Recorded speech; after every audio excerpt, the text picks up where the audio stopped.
बिस्मिल्लाहिर्रहमानिर्रहीम।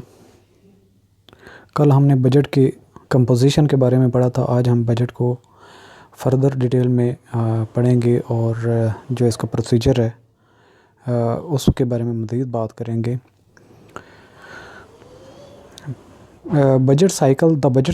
Budget is technically the document that includes the government's expenditure and revenue proposal reflecting its policy priorities and fiscal targets।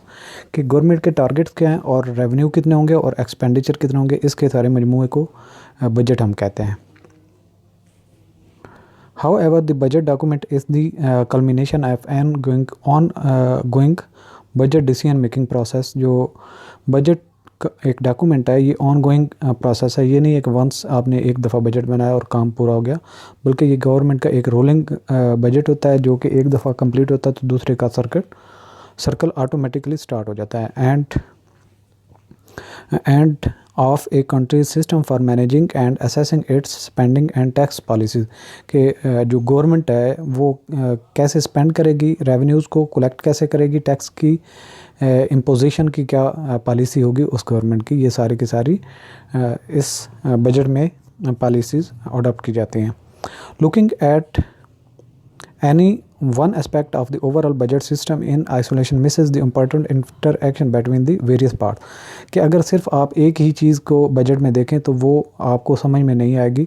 जब interactive पूरे system को देखेंगे, budget को पूरे as overall देखेंगे, इसके रेवेन्यू कैसे जनरेट होंगे, उन रेवेन्यू को कंज्यूम कैसे करेंगे, तो फिर बजट का सिस्टम जो है समझने में आसानी हो जाती है। Therefore, a discussion on the budget cycle is imperative। Budget पे बहस करना कि इसका साइकिल कैसे ज़रूरी है। The budget cycle consist of the major events और stages in making decisions about the budget and implementation and assessing those decisions. कि डिसीजन क्या करना है और उसको इम्प्लीमेंट कैसे करना है, ये सारे के सारे बजट के डॉक्यूमेंट्स और उसके डिसीजन में ही जो है स्टेप्स लिए जाते हैं, उसकी अप्रूवल ली जाती है। The budget cycle usually has 4 stages. Budget की 4 स्टेजेस हैं ओवरऑल। पहली स्टेज है बजट फार्मूलेशन, यानी कि budget banana. When the budget plan is put together by the executive branch of the government. जो गवर्नमेंट की एग्जीक्यूटिव ब्रांच है, जो मिनिस्ट्री ऑफ फाइनेंस है, वो बजट को फॉर्म करती है, बनाती है। और उसके बाद enactment when the budget plan may be debated, altered and approved by the legislative branch. फिर जब इस पे एनएक्ट किया जाता है, यानी कि उसकी अप्रूवल ली जाती है पार्लियामेंट में। तीसरा इसका स्टेप होता है execution when the policies of the budget are carried out by the government. जब गवर्नमेंट इन जो पॉलिसीज़ मिनिस्ट्री ऑफ फाइनेंस बनाती है और उसको पार्लियामेंट में अप्रूवल ली जाती है, उसके बाद इसको एग्जीक्यूशन होती है, इसको इम्प्लीमेंट करना होता है। इसके बाद फर्दर इसकी लास्ट स्टेज होती है ऑडिटिंग एंड असेसमेंट। कि जो डिसीजंस लिए गए थे, जो बजट में रेवेन्यूज़ के टारगेट सेट किए गए थे, एक्सपेंडिचर के टारगेट सेट किए गए थे, तो वो किस हद तक ट्रांसपेरेंसी उसमें है और किस हद तक उनको उसी जो डिसीजंस लिए गए थे उन्हीं की लाइन में उनको इम्प्लीमेंट किया गया है या नहीं किया गया। तो ये ऑडिटिंग के जो होता है क्लोजिंग इसका स्टेप इसमें कवर किया जाता है। When the actual expenditure of the budget are accounted for and assessed for effectiveness. इसके बाद है प्रिपरेशन एंड फार्मूलेशन स्टेज। पहली स्टेज की अगर बात करें, बजट के जो हमने 4 स्टेजेस पढ़ी थी, उसकी स्टेज वाइज अगर फार्मूलेशन में देखें तो क्या क्या चीज़ आएगी, वो सारे अभी इस डिटेल में हम पढ़ेंगे। The initial formulation of the budget occurs almost exclusively within the executive branch of the government. ये executive branch of the government में डिसीजन होता है, फार्मूलेट किया जाता है इसको। Though it can include a number of actors within the branch. तो within branch भी मुख्तलिफ इसको फर्दर कैटेगराइज होती हैं जो उसमें हिस्सा लेते हैं। टिपिकली मिनिस्ट्री ऑफ फाइनेंस और A division with in it coordinates and manages the formulation of the budget. तो मिनिस्ट्री ऑफ फाइनेंस और उसकी जो फर्दर ब्रांचेज होती हैं वो हिस्सा लेती हैं इसमें। Requesting information from individual departments and proposing the trade off necessary to fit competing government priorities into the budgets expenditure total. तो जो मुख्तलिफ गवर्नमेंट की डिपार्टमेंट्स होती हैं उनसे इंफॉर्मेशन ली जाती है, इनपुट लिया जाता है, जिस पे बजट बेस करके बनाया जाता है। This process can take a few weeks to several months, largely depending on the extent to which departments are involved and their views are taken into account। कि ये चंद हफ्तों से लेके कई महीनों तक प्रोसेस चलता है और उसमें हर एक डिपार्टमेंट, जितनी वो बड़ी डिपार्टमेंट होगी उसका इनपुट भी उतना ही ज़्यादा होगा और उसको उतना ही एक्सटेंसिवली काम करके अपना इनपुट देना पड़ेगा। तो ये प्रोसेस जो है 4 हफ्तों से, अगर कोई छोटी डिपार्टमेंट में 4 हफ्तों में अपना प्रोसेस कंप्लीट कर लेती है, जबकि कोई बड़ी डिपार्टमेंट होगी तो उसको उतना ही एक्सटेंसिवली अपनी वर्किंग कंक्लूड करना पड़ती है।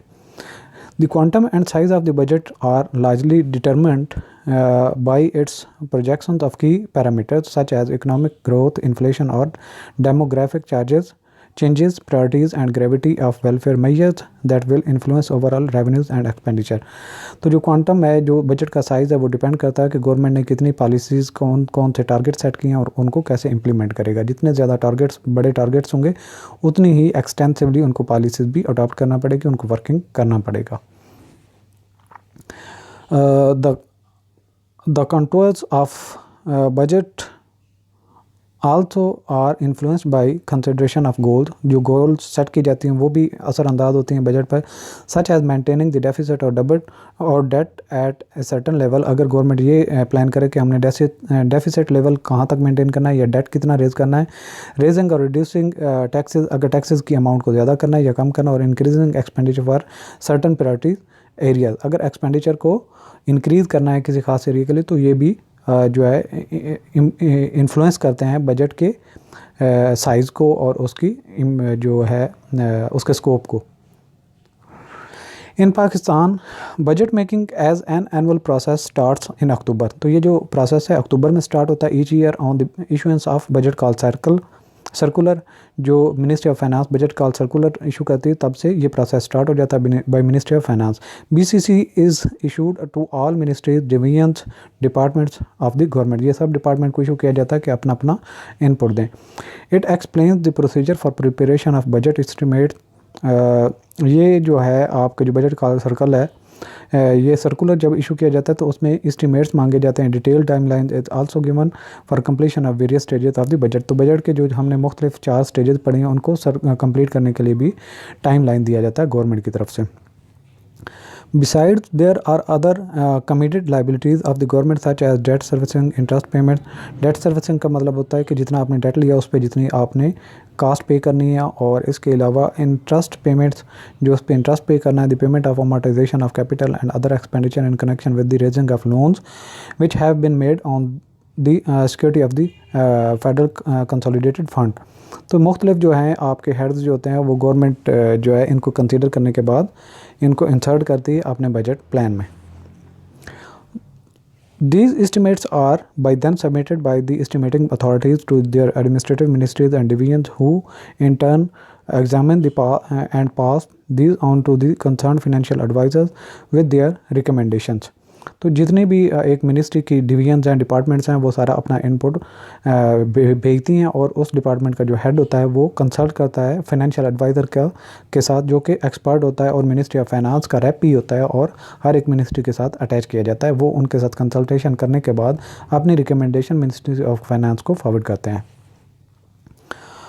The financial advisor and Ministry of Finance, as recommended by the administrative ministries and divisions, carry a detailed scrutiny of the estimates before they are finally accepted for inclusion in the budget। तो budget में शामिल करने से पहले जो financial adviser होता है उस मिनिस्ट्री में रेप होता है मिनिस्ट्री ऑफ फाइनेंस का, वो मिनिस्ट्री ऑफ फाइनेंस के साथ कोऑर्डिनेट करने के बाद फाइनलाइज करते हैं, उस पर डिस्कशन करने के बाद मज़ीद उसको एक्सेप्ट किया जाता है। कुछ उसमें कल्मिनेशन की जाए, उसमें काट छांट करने के बाद, इंक्रीज़ डिक्रीज़ करने के बाद उसको एक्सेप्ट कर लिया जाता है बजट प्रपोजल के लिए। The budget estimates for the ensuing year are formulated separately in respect of non-development current expenditure and development expenditure। तो जो बजट के एस्टिमेट्स होते हैं उनको अलग अलग बनाया जाता है, एक जो होते हैं करंट एक्सपेंडिचर में, दूसरा डेवलपमेंट एक्सपेंडिचर का। While the proposed estimates for development expenditure sent to the planning commission, जब development expenditure के जो है estimates, जो खर्चे हैं वो प्लानिंग डिवीजन को भेजे जाते हैं every year for the preparation of annual development programme. तो जो मिनिस्ट्री ऑफ प्लानिंग है वो एडीपी बनाती है, यानी कि एनुअल डेवलपमेंट प्रोग्राम डिज़ाइन करती है बाय द स्पेंडिंग मिनिस्ट्री। उस जो मिनिस्ट्री खर्चा करना चाहती है, the propose estimates for current expenditure are sent directly to the ministry of finance. जो करंट एक्सपेंडिचर हैं तो वो भेज दिए जाते हैं मिनिस्ट्री ऑफ फाइनेंस को, जबकि एडीबी एनुअल डेवलपमेंट प्रोग्राम वाले जो है मिनिस्ट्री ऑफ प्लानिंग को भेज दिए जाते हैं, ताकि वो अपने कंसीडर करने के बाद उसको मिनिस्ट्री ऑफ फाइनेंस को भेजे। Following a review by the financial officer and approval by the principal accounting officer, all budget estimates are forwarded to the budget wing of the ministry of the finance division or department। ये जितने भी हैं working करने के बाद जो एक ministry की डिवीज़न होती है फाइनेंस डिवीज़न, उसको भेज दिए जाते हैं।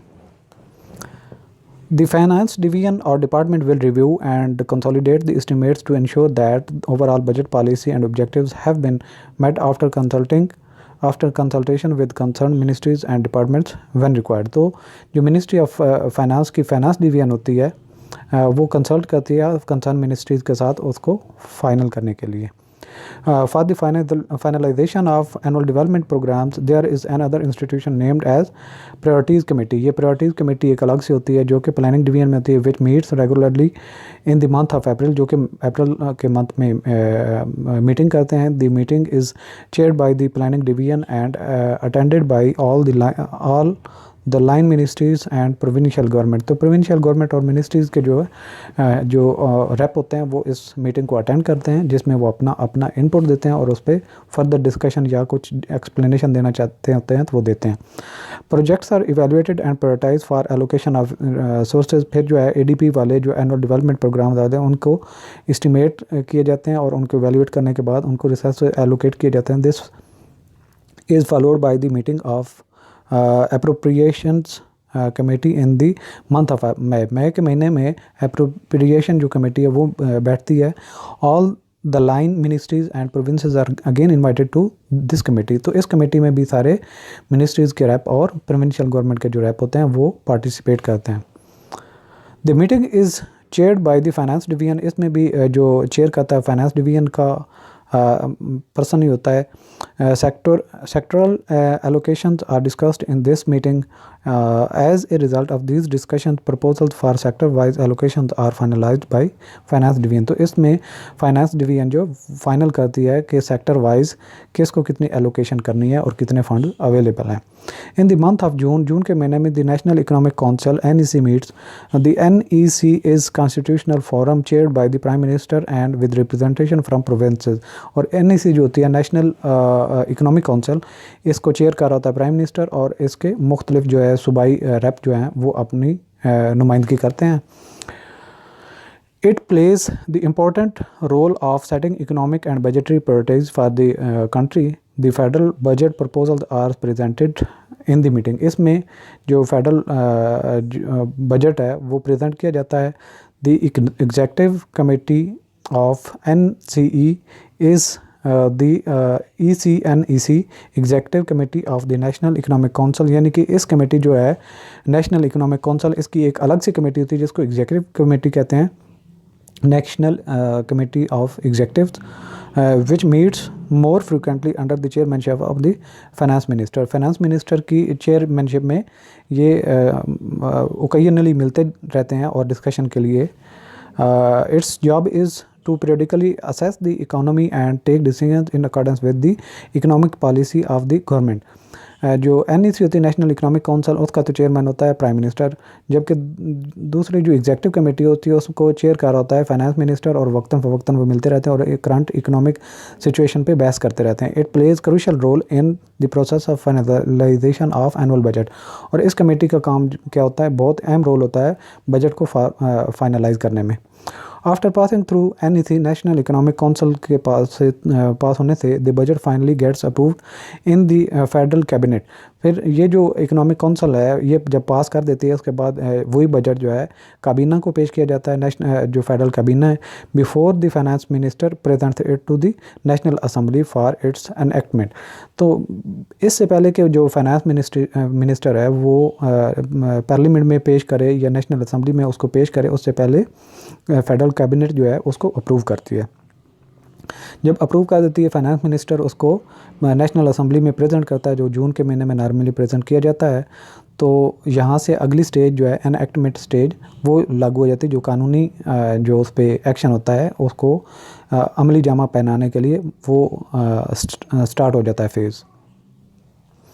The second stage of the budget cycle occurs when the executive budget is discussed in the legislature and consequently enacted into law कि ये कानूनी शक्ल अख्तियार कर लेता है। This stage begins when the executive formally proposes the budget to the legislature। जब जो नेशनल एग्जेक्टिव होते हैं committee, national economic council committee के जो एग्जेक्टिव्स होते हैं वो जब प्रपोज करते हैं लेजिस्लेचर्स को कि आप इसको जो है रिकमेंड करें या उस पर अपनी अप्रूवल दें, तो वो कानूनी शक्ल अख्तियार कर ले। The legislature then discusses the budget. तो जो कौमी असम्बली उसमें बजट पे बहस की जाती है, which can include public hearings and votes by the legislature committee. Legislature committees भी उसमें अपना वोट डाल दी। The process and when the budget is adopted by the legislature. ये तब ख़त्म हो जाता है जब कौमी असम्बली उसको अडॉप्ट कर लेती है, आइदर इन एक्ट और विद अमेंडमेंट, आया कि उसी ही हालत में या कि फिर उसको अमेंडमेंट करने के बाद। The budget also can be rejected by the legislature and in some countries replaced by the legislature's own proposal। अगर जो इसको अप्रूव करने के बाद जो है इसको एनेक्ट कर दिया जाता है, अगर उसमें कोई चेंज हो तो रिजेक्ट भी किया जाता है। अगर रिजेक्ट कर दिया जाए तो लेजिस्लेचर जो होते हैं उनको फिर अपने प्रपोजल पेश करने होते हैं जो अप्रूव करने होते हैं। इसके बाद आ जाती है जब कानूनी इसकी जो है वोटिंग इस पर हो जाती है और उसको अप्रूव कर लिया जाता है, उसके बाद इसको इम्प्लीमेंट करना होता है। The next stage of the process occurs once the budget has been enacted. जब उसको एनेक्ट का जो स्टेज है कंप्लीट होती है, उसके बाद इम्प्लीमेंटेशन होती है। Government differ widely in how they regulate and monitor spending to ensure adherence to the budget। तो गवर्नमेंट जो है उसकी डिफरेंट उसकी पॉलिसीज़ होती हैं हर गवर्नमेंट की, और जो उसने अपनी स्पेंडिंग जो एलोकेट की होती हैं उसको इम्प्लीमेंट करना होता है। और हर गवर्नमेंट की प्रायोरिटीज़ अलग से होती है। किसी के रेवेन्यू जनरेट करने की तरफ अगर ज़्यादा हो सकता है तो दूसरी का स्पेंडिंग की तरफ हो सकता है।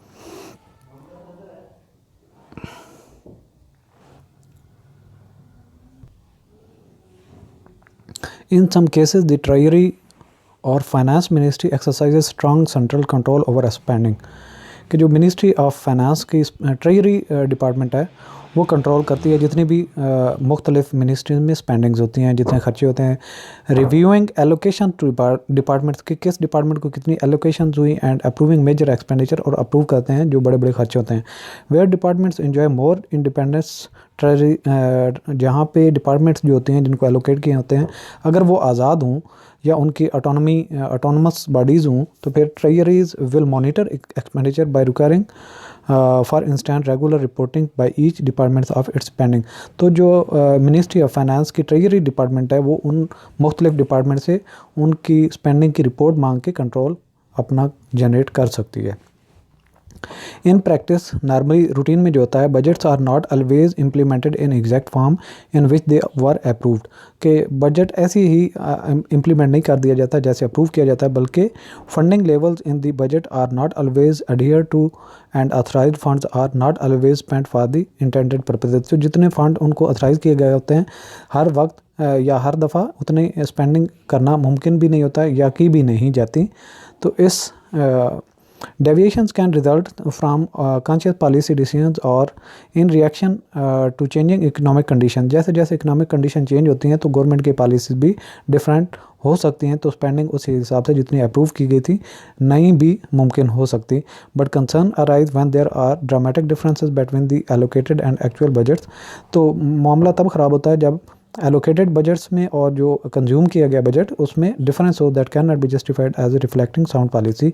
तो जब उसमें कोई ड्रामेटिक या कोई बहुत ज़्यादा मसला आ जाए तब प्रॉब्लम होता है, ना छोटी मोटी डेविएशन से इतना मामला ख़राब नहीं होता। While these cases can result from the outright abuse by the executive, they may also reflect the effect of poor budget system and technical problem that make it difficult for the executive to implement the budget in line with the what was enacted into law. तो problem तब होता है जब आपके पास information complete नहीं होती या उनको जो है जो फिगर्स होते हैं वो ठीक नहीं होते या उनमें कोई बाद में प्रॉब्लम आती है जो आपकी के रेवेन्यूज़ उतने जनरेट नहीं हो पाते या आपके एक्सपेंडिचर उतने होते नहीं जितने आप रिपोर्ट कर लेते हैं, तो तब प्रॉब्लम हो सकता है। For instance the budget may not be clear about the intended purposes of particular purpose fund. जब एक मिनिस्ट्री फंड्स मांगती है और उसको क्लियर नहीं होता कि वो फंड्स किस मकसद के लिए मांग रही है, फिर क्या होगा, while weak reporting system can limit the availability of information. जब आपके पास इन्फॉर्मेशन ही नहीं थी और आपने सिर्फ ब्लाइंडली फंड्स डिमांड कर लिए, that the executive needs to monitor the flow of expenditure. तो उनको जो आपके एक्सपेंडिचर एक्चुअल होते हैं उनको फ्लो भी आपके सामने क्लियर नहीं होता और आपकी जो डिफरेंस ज़्यादा होता है, यानी कि आपकी डिमांड एक्चुअल कम थी और आपने एक्सपेंडिचर ज़्यादा के लिए डिमांड कर दी और उनको आप एक्सपेंड भी नहीं कर पाते, तब प्रॉब्लम होता है उस मिनिस्ट्री के लिए या रिपोर्टिंग पर्पज़ के लिए। After legislative and executive approval of the budget, finance ministry sends a release letter to the ministries। जब एक दफ़ा अप्रूव हो जाता है तो मिनिस्ट्री ऑफ फाइनेंस होती है, वो रिलीज़ ऑर्डर लेटर भेजती है सब मिनिस्ट्रीज़ को कि किसको कितने फंड्स अलाट हुए हैं। Departments and agencies and their respective officers of the accountant general of Pakistan revenue और accountant general advising that funds are being made available against their budgets. तो जो इतनी उन्होंने डिमांड की थी उनको इतने फ़ंड हमने रिलीज़ कर दिए हैं, अगर ज़्यादा किए हैं तो इस वजह से, अगर कम किए हैं तो ये वजह थी, वो साथ एक्सप्लेनेशन भी दी जाती है। AGPR AG offices to turn information district accounting treasury offices of the available of their funds। तो वो सारी रिपोर्टिंग भी अपनी कर रहे होते हैं कि उनके पास अवेलेबल फंड्स वगैरह कितने डिस्ट्रिक्ट लेवल पे। The federal government releases funds at specific interval according to specific formula and percentage. जैसे जैसे गवर्नमेंट के मुख्तलिफ जो डिपार्टमेंट्स होती है रेवेन्यू जनरेट कर रही होती हैं, उसी तरीके से जो फर्दर जहाँ पे एक्सपेंडिचर होते हैं उनको एलोकेशन भी कर रहे होते हैं। तो एकदम में सारी की सारी एलोकेशन नहीं होती, बल्कि टाइम टू टाइम होती रहती है और release order ministry of finance issue करती रहती है। The provincial release allocation to district governments on the first और of every month so that the funds are available for the coming month. तो आने वाले पीरियड के लिए जितने उनके पास फंड्स अवेलेबल होते हैं वो रिपोर्ट पेश कर देते हैं कितने हमारे पास फंड्स की पोजीशन है। Ministries divisions are required to send a monthly statement of expenditure to the ministry of finance. तो जितनी भी मिनिस्ट्रीज होती हैं उन्होंने मंथली रिपोर्ट अपनी भेजनी होती है कि उन्होंने कितने जो है एक्सपेंडिचर इनकर कर लिए हैं। वो थ्रू मिनिस्ट्री ऑफ जो फाइनेंस का रेप होता है, फाइनेंशियल एडवाइज़र जिसका नाम होता है, उसके थ्रू भेजते रहते हैं। A mid year review of the budget based on reconciled accounts is conducted. तो दरमियान में एक रिकॉन्सिलेशन स्टेटमेंट भी बनती है जिससे देखा जाता है कि हम किस स्टेज पे पहुंचे हैं, हमारे टारगेट क्या थे और अब हम किस लेवल पे ऑपरेट हो रहे हैं। The review helps formulate a strategy for budget implementation for the reminder of the fiscal year. तो बाकी जो फिस्कल ईयर रिमेनिंग है उसमें भी इसमें जो है पॉलिसी बनाई जाती है कि फर्दर हमने पीरियड में कितनी एक्सपेंडिचर को इंक्रीज़ करना है या डिक्रीज़ करना है या उसको कैसे इम्प्लीमेंट करना है। There are clearly established procedure for approved allocation of expenditure from one line item to another। अगर आपके पास एक लाइन में एक्सपेंडिचर इतने हो चुके हैं तो दूसरी लाइन में इतने हुए हैं, तो उसके लिए भी एक अंडरस्टैंडिंग होना ज़रूरी है और उसके क्लियर प्रोसीजर भी हैं। The principal accounting officer has the power to reallocate funds within the department below a certain threshold. तो जो प्रिंसिपल अकाउंटिंग ऑफिसर होता है, जो सेक्रेटरी ऑफ द मिनिस्ट्री होता है, उसके पास पावर होती है कि अगर एक हेड में आपके फंड्स ज़्यादा पड़े हैं और दूसरे में कम हो गए हैं तो आप उनको एक दूसरे में एडजस्ट कर सकते हैं, री एलोकेट कर सकते हैं। इसको एप्रोप्रिएशन ऑफ फंड्स भी कहते हैं। इसके बाद है री allocations above A certain threshold and reallocations above a certain threshold and transfers between major budget heads must be approved by the ministry departments of the finance at the time of each month's reconciliation process। तो जो reconciliation का process हो रहा है, अगर एक limit दी गई, उस लिमिट से अगर आपकी रीअप्रोप्रिएशन बढ़ती है या कम होती है तो आपने उस मिनिस्ट्री ऑफ फाइनेंस से अप्रूवल लेनी होती है। In year flexibility for the budget process is provided by the use of 6 and 9th month list of excesses and surrenders. तो 6 महीने के बाद भी और 9 महीने के बाद भी आपको आपने बताना होता है कि आपके पास अगर एक्सपेंडिचर हुए हैं, ज़्यादा हुए हैं तो एक्सेसेस में डालना है, अगर आपके पास अमाउंट बढ़ रही है तो आपने उसको सरेंडर करना होता है। And supplementary grants for essential expenditure, अगर आपके पास फंड्स की कमी हो गई तो सप्लीमेंट्री ग्रांट भी या कोई ऐसी डिमांड इंक्रीज़ हो गई या कोई ऐसे हालात हो गए कि आपको और एक्सपेंडिचर की ज़रूरत पड़ गई है तो आप फर्दर एक सप्लीमेंट्री ग्रांट भी मिनिस्ट्री ऑफ फाइनेंस से डिमांड कर सकते हैं। If funds are excess for excess expenditure are not available within existing grants, अगर आपके पास जो grants हैं उनमें funds नहीं हैं, the supplementary grant can be approved by the finance department on a temporary basis, तो उसको supplementary grant दे दी जाती है. All supplementary grants are subject to approval by the parliament at the time of the next year's budget. और ये जो condition होती है supplementary grant की, ये next year जो आपकी parliament budget approve कर रही होती है उस पर conditional होती है. अगर वो approve करती है तो आपकी वो मिलेगी, अदरवाइज़ वो आपको जो अगला आपको बजट मिलेगा उसी में से एक्सपेंडिचर कर दिए जाते हैं.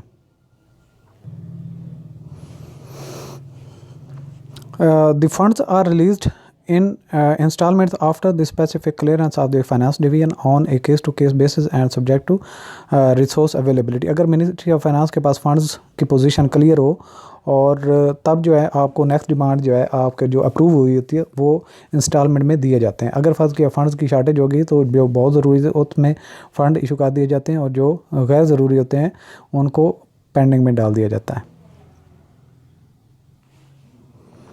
इसके बाद आता है फाइनल स्टेज जो होती है ऑडिट की, जो बजट प्रोसेस में है. ऑडिट में क्या कुछ किया जाता है इसमें हम डिटेल में पढ़ते हैं. The last stage in the budget cycle includes a number of activities that aim to measure whether there is an effective use of public resources. उसमें ये तस्दीक की जाती है कि जो फंड्स गवर्नमेंट के मुख्तलिफ डिपार्टमेंट्स को दिए गए हैं जो कि टैक्स कलेक्टेड हैं फ्राम पब्लिक फंड से, तो उनकी देखभाल करने के लिए ये देखना कि आया जिस मकसद के लिए इनको एलोकेट किए गए थे उसी के लिए ठीक इस्तेमाल हो रहे हैं या नहीं, कहीं फ्रॉड या करप्शन तो नहीं हो रही. Ideally the executive branch should report extensively on its physical activities to the legislator and the public. और इसके फर्दर जो है ऑडिट रिपोर्ट भी पीएससी मीटिंग में पेश की जाती है जो उसकी कंजम्पशन पे फर्दर बताती है कि हमने फ़ंड जो इशू किए थे वो ट्रांसपेरेंटली यूज़ किए गए हैं या कि उनमें कोई प्रॉब्लम आया था. जो अगर प्रॉब्लम आया था तो उसको रिमूव किया जाता है और उसको रिकवर किया जाता है उस अमाउंट को. These physical activities also should be subject to regular review by an established independent and professional body such as audit institution or the auditor general. तो auditor general का यहाँ से काम स्टार्ट हो जाता है जो audit करता है. the audit office should have the capacity to produce accurate reports in the timely manner. तो उनको टाइमली जो है PSC को अपनी रिपोर्ट्स एनुअल रिपोर्ट्स पेश करना होती हैं. Evaluation and auditing are not only necessary for the legislature to exercise its oversight function. सिर्फ ये कानूनी अमलदारी के लिए नहीं है बल्कि they are in an integral part of the overall public expenditure management system. तो जो पब्लिक मनी है उसको जो प्रॉपरली मैनेज करने के लिए भी ये एक अहम जुज़्व है ऑडिट करना. Reports on performance are necessary to secure the best possible use of public resources. इसका मकसद ये होता है कि ताकि आप उन पे क्लियर व्यू रखें और पब्लिक मनी को बेहतर से बेहतर मकसद के लिए यूज़ करें. A strong emphasis of modern budgeting reforms is to provide public entities and agencies with information on performance in order to improve their operation. तो फिर उन पे जो ऑडिट करने से ये भी पता चलता है कि किसी भी डिपार्टमेंट की परफॉर्मेंस कैसे बेहतर हो रही है कम हो रही है. अगर फंड्स उसके एलोकेशन में ज़्यादा हो रही है तो उसकी परफॉर्मेंस भी बेहतर होनी चाहिए. तो ऑडिट से ही ये पॉसिबल हो सकता है. इन the federal Pakistan the Auditor General of Pakistan conducts independent and objective assessment of the process of financial governance,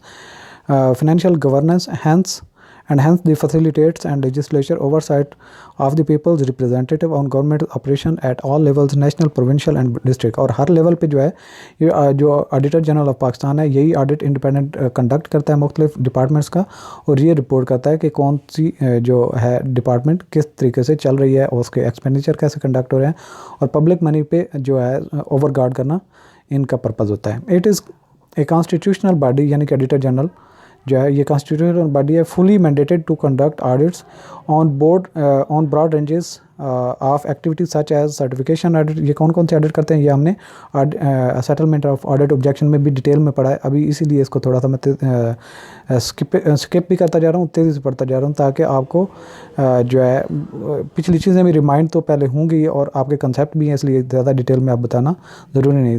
तो सर्टिफिकेशन ऑडिट होता है, रेगुलेटरी एंड कंप्लायंस ऑडिट होता है of expenditure and revenue receipts performed audits on the outcomes of various projects and programs with emphasis on social sector. Furthermore, it also conducts special studies on the matters of public information on the cases of urgency. तो मुख्तलिफ special audit भी conduct किए जाते हैं जिससे कोई specific information obtain करना हो जिस पर गवर्नमेंट फर्दर डिसीजंस लेगी.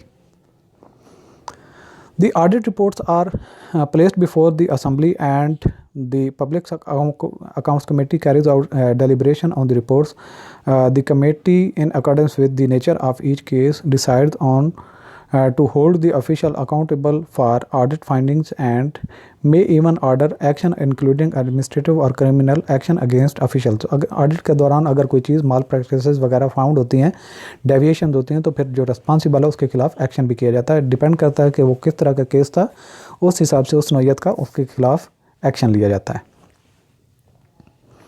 Document system of financial control and budgeting. अब इसको भी हम फर्दर थोड़ा सा डिटेल में पढ़ेंगे क्योंकि ये भी बजट के साथ काफ़ी रिलेट करता है. और जो system of financial control and budgeting, ये जो गवर्नमेंट की इदारे होते हैं, मिनिस्ट्रीज़ होती हैं, उसमें कैसे बजट बनता है, कौन इसको जो है मॉनिटर करता है और कैसे इनकी आपस में कोऑर्डिनेशन चल रही होती है ऑफिसर्स के दरमियान. तो इसका भी समझना ज़रूरी है क्योंकि जो मिनिस्ट्रीज़ होती हैं यही इनपुट देती है मिनिस्ट्री ऑफ फाइनेंस को जिस पर बजट बनता है. तो इससे अगला जो है जो टॉपिक होगा हमारा इसी पे ही होगा, system of financial control and budgeting 2006 पे ही. लेकिन यहाँ पे ये है कि उसमें सारी चीज़ें डिटेल में दी गई हैं कि कैसे प्रिंसिपल अकाउंटिंग ऑफिसर जो है वो उसने लुक आफ्टर करना होता है पब्लिक रिसोर्सेज को. हैज़ अंडरलाइंड, यहाँ से has underlined the scope for internal auditing of the spending by each ministry department. In each ministry division there is a chief finance and accounts officer, CFAO. तो इसके बारे में भी हम इसी में डिटेल में पढ़ेंगे. Assigned with the matters of risk management, उसने रिस्क असेस करना होता है. उसके अलावा जो उसकी प्रोटेक्शन के लिए internal control, audit, reconciliation, accounts, monitoring and coordination, departmental accounts committee वगैरह जो DAC बनती है, पब्लिक अकाउंट कमेटी को जो जवाब देती है, and financial properties of expenditure and receipt, जो फिनेंशियल पर्पज़ के सारे भी जो काम होते हैं उनको लुक आफ्टर कर रहा होता है. तो ये सारे के सारे मिनिस्ट्री के अंदर हो रहे होते हैं और ऑडिट ने इन्हीं के जो है फंक्शंस और इनके एक्शंस को ही मॉनिटर करना होता है, चेक करना होता है. तो ये एक समरी है जिसमें बजट कॉल सर्कुलर होती है इशू अगस्त और अक्टूबर के महीने में. बजट एस्टिमेशन जो का प्रोसेस होता है ये नवंबर जनवरी तक कंप्लीट होता है. इसके अलावा detailed scrutiny by controlling officer जो कि प्रिंसिपल अकाउंटिंग ऑफिसर ही होता है, वो नवंबर से दिसंबर तक अपना काम कंप्लीट करता है. इसके बाद detailed scrutiny by finance department जनवरी से फरवरी तक कंप्लीट करती है. इसके बाद जो formulation of budget proposal by finance department से होता है वे अप्रैल के महीने में होता है. और इसके बाद फेडरल कैबिनेट जो होती है उसको मई जून में ये पेश किया जाता है जो प्रपोज बजट होता है. उसके बाद बजट नेशनल असेंबली में जून में पुट किया जाता है. इसके बाद authentication of the schedule of approve expenditure by parliament June में कंप्लीट होता है. और फंड्स रिलीज जो मिनिस्ट्री ऑफ फाइनेंस से होते हैं ये जुलाई के महीने में होते हैं. ये पूरा बजट का एक साइकिल होता है जो कंप्लीट होता है. ये भी एक साइकिल है जिसमें आप थोड़ा सा समझ सकते हैं. यहाँ से ये स्टार्ट हो रहा था कि कॉल लेटर इशू होता है कि आप जो है डिपार्टमेंटल वर्क जो है ऑन एस्टिमेशन वगैरह पे होता है. इसके बाद P&D में priority committee finance APCC meeting होती है. इसके बाद नेशनल इकोनॉमिक काउंसिल की कमेटी होती है. उसके बाद इनकी वर्किंग कैबिनेट में पेश की जाती है. उसके बाद नेशनल असेंबली जो है वो अप्रूव करती है और इसके बाद एग्जीक्यूशन की स्टेज हो जाती है बजट की. ये सारा पूरा प्रोसेस एक डायग्राम के फॉर्म में भी है आपके पास. अपने नोट्स बनाते हैं जो पढ़ते हैं उनके मेन जो पूरा एक लेक्चर होता है उसमें आपकी 5-6 पॉइंट्स की बनते हैं. आप एक उसको डायग्राम की शक्ल में ये जैसे भी आप उसको लिख सकते हैं. जैसे ये समराइज़ हुई है लास्ट पे, आप इनके नोट्स बनाया करें और जो आपको एग्ज़ाम से पहले काफ़ी हेल्पफुल साबित होंगे.